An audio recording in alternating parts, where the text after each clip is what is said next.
So yung paakyat dito sa Mount Olis guys, ito may ano, may kalsada naman dito pero walang semento yung sa gitna niya. So kumbaga, yung daanan dito is para lang sa gulong ng sasakyan. Kaya they give priority yung dadaanan lang ng gulong. O ha? Ito guys yung madadaanan nyo pag pupunta kayo ng Mount Olis.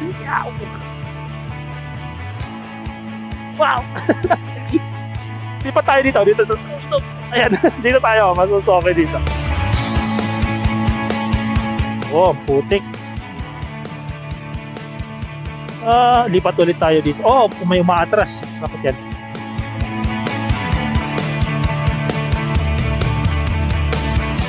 Wow! Dulas. Ano yun? Dumulas.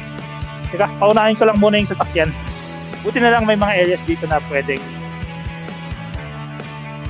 mag-stop over. Ayun, natatanaw ko na yung ano, yung kalsada papunta sa Mount Olis, yung last na kalsada paakyat. Konti na lang to. Ito yung bundok na ano, hindi mo na kailangang i-hike. Well, i-hike mo, pwede naman maglakad ka sa kalsada, pero pwede mong dalhin yung sasakyan actually sa taas. Tapos 2 minutes na lakad lang. Nandun ka na sa taas. Oops. Wow. Parang medyo naging mahirap yung daanan dito. Muntik na tayo dun. Dito guys, oh, nasira. Nasira, oh. Ayan, oh, Mount Olis viewpoint. Tara sa taas. Ayan, oh. Wala na yung mga tanim.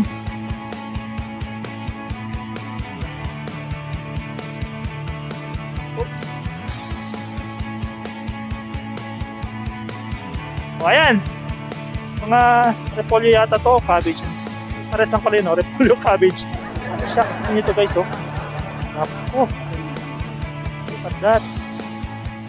Ayun, oh, tignan yan, oh. Mga repolyo.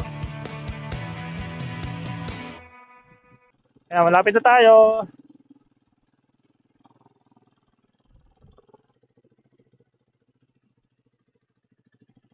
We're here, we're here.